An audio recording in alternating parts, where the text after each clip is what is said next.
फर्क होता है। स्वामी रणवीर साहब क्योंकि जो यहाँ से जाते तो सभी हैं, लेकिन एक के जाने के बाद संसार के लोग खुशी होते हैं। कहता है कि अच्छा हुआ जो इस संसार से हमारे गांव से चले गए, क्योंकि गांव को लड़ाते थे, झगड़ाते थे, अहित करते थे। लेकिन एक के जाने के बाद संसार के लोग उसके लिए मरते हैं, रोते हैं कि हमारा भगवान हमसे चला गया, हम आज सुन्न हो गए, खाली हो गए। तो परम पूज्य गुरुदेव जी तो 22 अगस्त को ही चले गए, लेकिन आज उनके लिए पूरा देश और विदेश में नेपाल वगैरह कई देश हैं, वो रो रहे हैं। जगह जगह श्रद्धांजलि मनाई जा रही है। अब यह श्रद्धांजलि कितना दिन तक मनाई जाएगी, यह प्रक्रिया उस दिन से आरंभ हुआ है जब शरीर छूटा, तब से आरंभ हुआ है, अभी बंद नहीं हुआ। और आगे कितने दिन तक चलेगी यह कहना बड़ा कठिन है, क्योंकि परम पूज्य गुरुदेव जी शरीर से तो नहीं है, लेकिन अपनी साधना से, अपनी भक्ति से, अपने विचार से, अपने ज्ञान से सबके हृदय में है। जनरेटर जनरेटर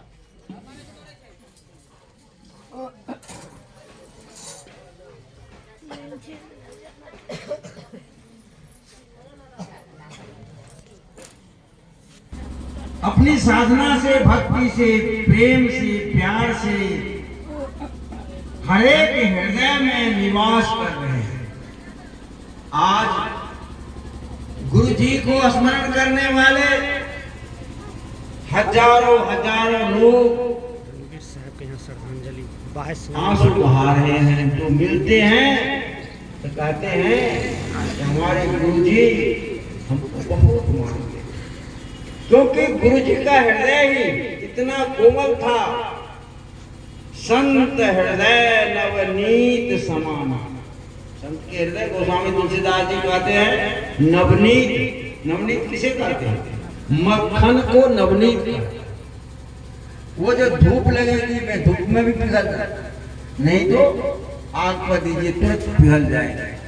इसलिए गुरु जी को जरा सा आप आदर करो, सम्मान दो, वो पिघल जाता है। सबको प्रेम देते थे, सबको स्नेह देते थे, सबको प्यार देते थे। गुरुजी जितना दिए हैं इस धरती को, उनके ऋण को कोई चुका नहीं सकता। अनेक तरह से लेने वाला लिया है। आप बताएं कि गुरुजी से भरपूर लिया,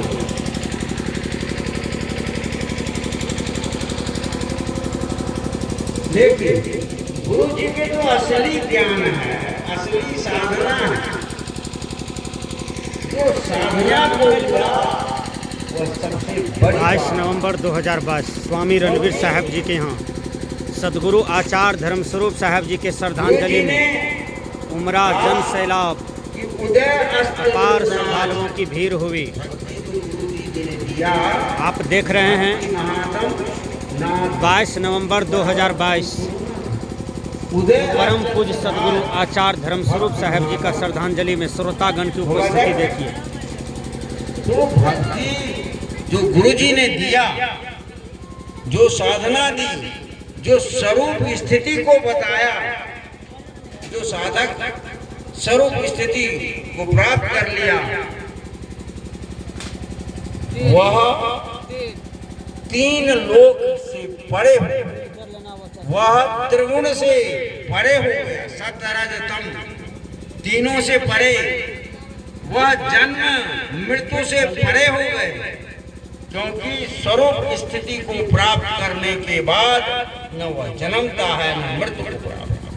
तो परम पूज्य गुरुदेव जी जो यहाँ से शरीर छोड़े, तो स्वरूप स्थिति को प्राप्त करके शरीर छोड़े, न पुनरागमन, वह पुनः आने के लिए नहीं, स्वस्वरूप में नहीं, लेकिन अपनी साधना से, अपने प्रेम से, विवेक से, ज्ञान से सबके हृदय में परम पूज्य गुरुदेव जी निवास करते हैं। तो गुरुदेव जी तो नहीं है, उनकी सारी साधनाएं, उनकी वाणी, उनकी भक्ति हम लोगों के बीच में है और रहेगी। तो ये संसार नाशवान है, परिवर्तनशील है, या परिवर्तित होता रहे। संस्कृति संसार है, जिसमें संसरण की क्रिया हो, जिसमें रूपांतरण की क्रिया हो, उसे संसार कहते हैं। तो यह संसार परिवर्तनशील है, लेकिन एक जो अपरिवर्तित है, जो तीन काल में एक रस रहने वाला है, जो कभी रूपांतरित नहीं होता, कभी बदलता नहीं, न जवान होता है, न बूढ़ा होता है, न बच्चा होता है, न मरता है, न जन्मता है, वह क्या है? वह है आत्मा, वह है जीव, जिसका ज्ञान परम गुरुदेव जी जन जन को दिए। वह आत्मज्ञान, वह स्वरूप ज्ञान जो परम गुरुदेव जी दिए हैं, तो सभी मुक्त हो। जहां न कोई हिंदू है, न कोई मुस्लिम है, न कोई सिख है, न कोई ईसाई है, न जैन है, न बौद्ध, सब मानव है, शरीर से सब मानव।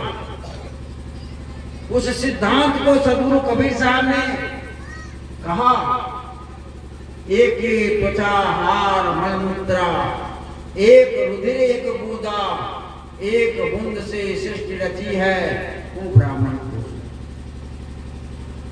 परम पूज्य गुरुदेव जी उसको चरितार्थ, परम सदगुरु कबीर साहब के ज्ञान को अपनी साधना में, अपने जीवन में चरितार्थ करके जिए।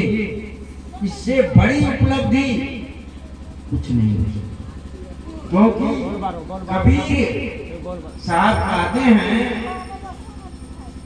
कि कहता तो बहुते मिला, स्वामी रणवीर साहब जी के यहाँ श्रद्धांजलि का कार्यक्रम चल रहा है। सो कहता भाई जाने दे। आप देखिए कितनी भीड़ है।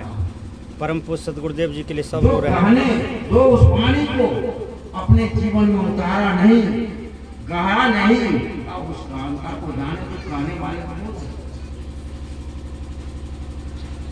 लेकिन गुरुदेव जी ने जैसा कहा वैसा किया, जैसा कहे करे पुण्य तैसा, राग द्वेष निर्वारे, में घटे बढ़े रतियो नहीं, यही विधि आप संभाले।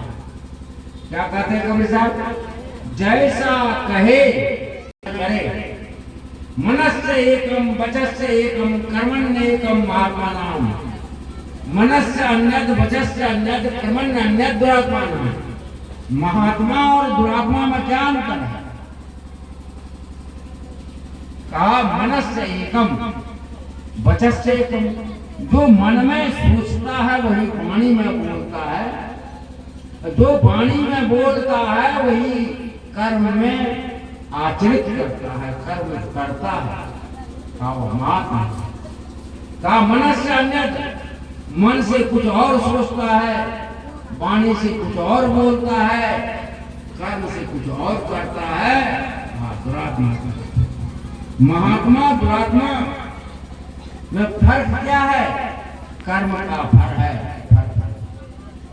कबीर साहब ने कहा, हंस मत देखा एक रंग, चले हरिहरे ताल, हंस छीर के जानिए बको धरे।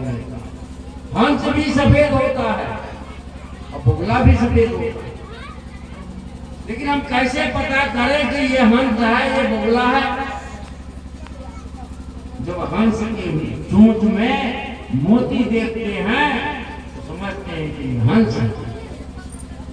जब जिसके चोंच में मछली देखते हैं समझते हैं ये बोला, ये क्या है?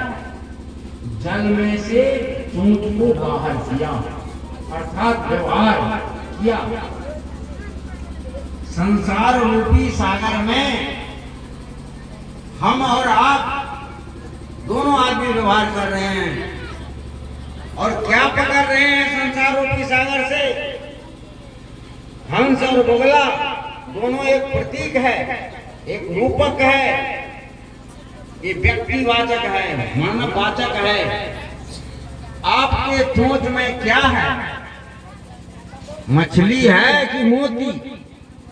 यदि आप गलत कर्म करते हो, गलत सोचते हो, गलत बोलते हो, गलत चलते हो, तो देखने में तो बड़े संत हो, देखने में तो बड़े साधक हो, देखने में तो बहुत अच्छे मानव हो, लेकिन मानव हो नहीं। आकृति से मानव हो, प्रकृति से मानव नहीं, व्यवहार से मानव नहीं, कर्म से मानव है। जब आपके चोंच में मोती होता है, मोती मतलब मोती मुक्तिवाचक शब्द है, एक मुक्ति का द्योतक है, व्यक्ति मुक्त का हो।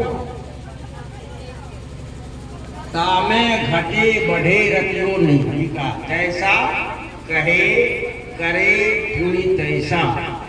जैसा हम कहते हैं वैसा ही करते हैं, जैसा कहे करे पूरी तैसा। राग द्वेष निर्वाण, राग और द्वेष कब होता है? जहां अपना और पराया होता है। अपना में राग होता है, पराया में द्वेष होता है। खबर साहब कहते हैं राग द्वेष निर्वाण। तो जब तक आप में अपना पराया का भेद रहेगा तब तक तो राग द्वेष रहेगा। और जो संत होते हैं वह राग द्वेष से ऊपर, राग द्वेष निर्वाण। कहते तामे घटे बढ़े रतियो नहीं। एक रत्ती के बराबर घटबढ़ नहीं होना चाहिए, नहीं बढ़ता। यदि कोई सम्मान दे दिया, भूल गए, कोई अपमानित किया, रुष्ट गए, किसी से राग किए, किसी से द्वेष किए, नहीं, राग द्वेष निर्वाण। अब कोई द्वेष करता है, कोई मारने के लिए आया, यह नहीं है कि आप गर्दन चूक दो। आत्मरक्षति धर्म, आत्मा की अपने आप की रक्षा करो, क्योंकि संसार है, संसार में सभी तरह के लोग हैं। जो 18 लोग होंगे तो आपको मारेंगे, आपको नुकसान करेंगे, आपको क्षति पहुंचाएंगे। इसका मतलब यह नहीं कि राग द्वेष निर्वारे, हम निर्वाण पर राग द्वेष नहीं करते हैं, लेकिन यदि आप कोई मारे तो अपनी रक्षा तो करें, नुकसान करे तो रक्षा तो करें। अपनी रक्षा आप स्वयं कर सकते हैं। आत्मरक्षित धर्म, यह धर्म